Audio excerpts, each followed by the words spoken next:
¿Qué tal mis queridos amos del terror y curiosos internautas? Hoy les traigo otro vídeo. Esta vez acerca de la confesión que dejó un profesor. Bien, sin más que decir, comencemos.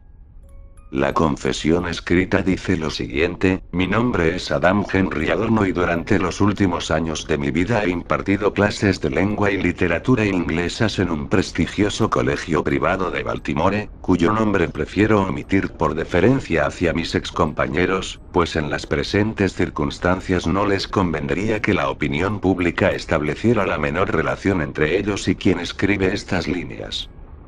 Desde que aprendí a leer siempre me han fascinado los relatos macabros, por la mágica capacidad de los autores para colocarnos ante las más angustiosas pesadillas del subconsciente y, lo que aún es más meritorio, hacer que el enfrentamiento nos resulte, en cierto modo, entrañable. Por todo ello, me parece insufrible que alguien diga que los cuentos de terror son aburridos, pues para mí tal afirmación no solo demuestra el mal gusto literario de quien la emite, sino también una falta de empatía hacia las angustias de los personajes, lo cual no puede ser otra cosa que éticamente reprobable. Porque en realidad, y aunque algunos no quieran reconocerlo, los personajes de esas historias siempre somos nosotros mismos, sí, nosotros, con nuestros miedos ancestrales y esas tinieblas del alma que constituyen el único patrimonio imperecedero de la humanidad. Durante largos años dedicados a la docencia había soportado estoicamente las estupideces de innumerables necios de todas las edades, desde niños mimados incapaces de leer 5 palabras seguidas sin bostezar hasta pedantes compañeros de profesión, pero hace apenas unos meses que el vaso se colmó definitivamente. Había mandado hacer a mis alumnos un examen de lectura sobre los crímenes de la Rue Morgue, del Divino Poe, y cierta muchachita, que se llamaba Amanda Pendergast y pasaba por buena estudiante, escribió en el ejercicio dedicado al enjuiciamiento personal de la obra que esta había sido el relato más anticuado, pesado y aburrido que había leído en toda su vida. Tras leer semejante blasfemia, le suspendí la prueba, pese a que en general había respondido con acierto a las preguntas. Y naturalmente la muchacha, que estaba obsesionada con conservar su expediente inmaculado para ser admitida en una universidad de prestigio al terminar el bachillerato, fue a pedirme explicaciones. Yo intenté hacerle comprender que su pésimo gusto literario era incompatible con una buena nota en mi asignatura, pero ella no atendió a mis razones, la discusión se agrió y me temo que en ciertos momentos no pude evitar ponerme a su nivel en lo que a grosería se refiere. Harto de sus impertinencias, la eché de mi despacho, pero entonces sucedió lo inevitable: la madre de la niña presentó una queja formal ante la dirección del centro por mi trato vejatorio hacia su hija y poco después el director me comunicó que estaba despedido. La verdad es que no le guardo rencor, se trataba de mi cabeza o la suya, pues aquella mujer estaba bien relacionada y hubiera podido demandar a todo el centro si no me hubieran expulsado.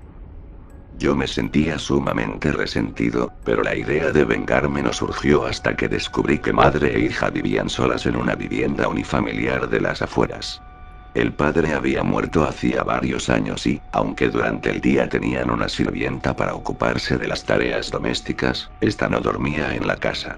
Con todo, no fue su vulnerabilidad lo que me hizo concebir mi proyecto de venganza, sino el hecho de que su situación fuera similar a la de las víctimas del cuento de Poe. En ese relato, como es sabido, una madre y su hija, que vivían solas en una casa de la Rue Morgue de París, son brutalmente asesinadas por un orangután que entra en su hogar a través de la ventana.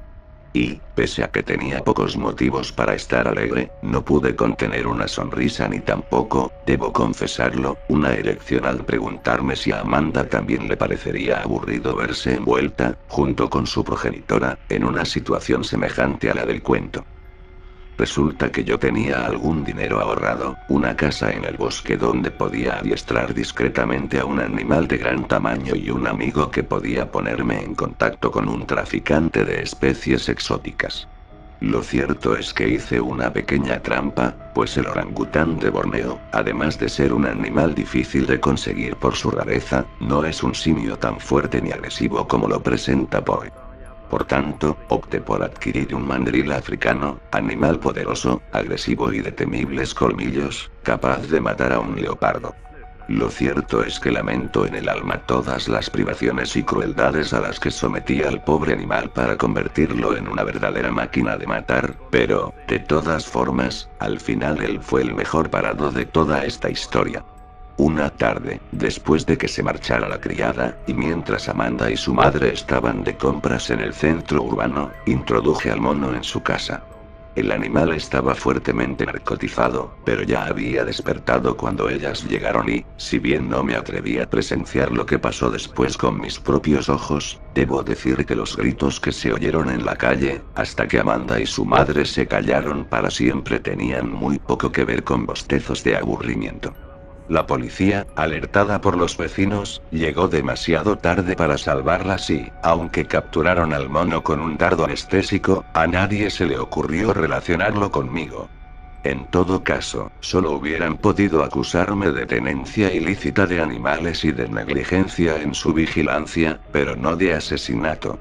Lo cierto es que el éxito se me subió a la cabeza y, a falta de otra ocupación más motivadora a la que dedicar mis días de ocio forzoso, decidí aplicarles la misma medicina a otras personas que conocía. El siguiente acto de justicia, me resisto a llamarlo crimen, fue igual de exitoso y bastante parecido, aunque tuvo lugar en un descampado y el autor del castigo fue un perro rabioso. Mi modelo fue el sabueso de los Baskerville, de Conan Doyle, tantas veces denigrado por la víctima. Mi tercer y último acto, el único en el que me manché las manos de sangre, tuvo por víctima a otra exalumna mía, una chica que había calificado de porquería a esa pequeña obra de arte que es el corazón del actor de Poe. La asalté en un callejón oscuro, la anestesié, me la llevé a un edificio abandonado y, una vez allí, la descuarticé concienzudamente, para luego ocultar lo que quedaba de ella, incluyendo su corazón que, por cierto, no oí latir bajo las tablas de madera que cubrían el suelo. Al principio pensé que todo había salido bien una vez más, pero desgraciadamente la videocámara de un cajero automático había captado mi imagen siguiendo a la niña antes de suministrarle el cloroformo, de modo que rápidamente me convertí en el principal sospechoso de su desaparición, no de su asesinato, pues el cadáver aún no ha sido hallado. Solo un golpe de suerte me permitió esquivar por los pelos el acoso policial y refugiarme, usando un nombre falso, en el motel donde ahora mismo estoy escribiendo estas líneas. Sé que no podría esquivar durante mucho tiempo la persecución a la cual me hallo sometido, pero tampoco pienso intentarlo. Y no es que me haya resignado a ir a la cárcel como un vulgar delincuente en breves. Una vez terminada esta confesión, me meteré en el cuarto de baño y me cortaré las venas con el bisturí que guardo en el bolsillo. No es que me seduzca especialmente la idea de morir desangrado, pero es una buena forma de huir de las miserias de este mundo y además un bello ejemplo de justicia poética, porque lo cierto es que Drácula, de Bram Stoker, siempre me ha parecido una auténtica obra de arte. Esta es sin duda una confesión muy aterradora y sádica. Bueno, queridos amos del terror y curiosos internautas, eso fue todo por hoy. Me despido, soy Fiso 277, pasen buenos días, tardes o noches según donde se encuentren. Nos vemos en el siguiente vídeo.